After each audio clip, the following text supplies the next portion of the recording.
Hello! Sigma here with now ultra crisp audio. New month, new update. Welcome to the Toon and Tweaks update. When importing the old model into a different scene and or pausing them, the misc maps would all break. I turned them from procedural to texture-based, so now they will always work, changed for both legs and clothing object. Due to this change, I also edited and remapped the UV coordinates of the clothing object to be more in line with the legs one. There were many times in which one would forget about the squishing plane and it would affect the model weirdly. Now it's set by inactive by default. You can always re-enable it here. All the bone widgets were renamed, so now they are easier to find and order once imported. All the UI was parented to the armature, so now it gets moved, rotated and scaled with it, which will make it much easier to follow. Performance on the particle generation has been substantially improved. Sweat drops were about 80 milliseconds, now they are about 30 times faster. Rubble was about 5 milliseconds, now it has been halved. A few options have been added to finally regulate the size of sweat drops. The base size is realistic, but if you need them bigger, now you can. Also, you can now regulate the density and size of big and small drops independently. And then there's the namesake of the update, the Toon options. By turning this on, every material will now be rendered in a Toon shader.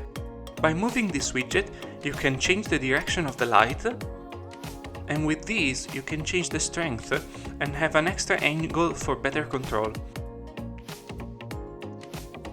You can always come here and remove these to control the direction of the light yourself.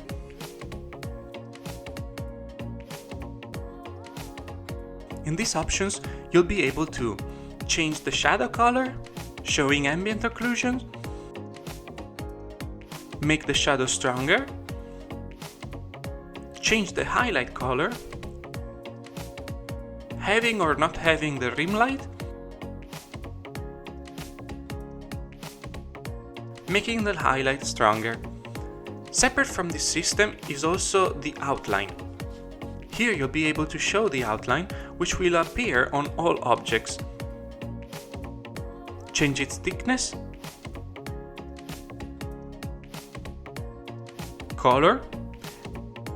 The outline by default is an emission shader, so here you can also change the emission strength, or make it into a diffuse shader. And yes, both the Toon shader and outline work in both Eevee and Cycles. You can also remove this driver from the interested material or delete the property to affect all, and then mix the Toon shader as much as you want with the base material, allowing for pretty interesting results. And with that, this little update is done.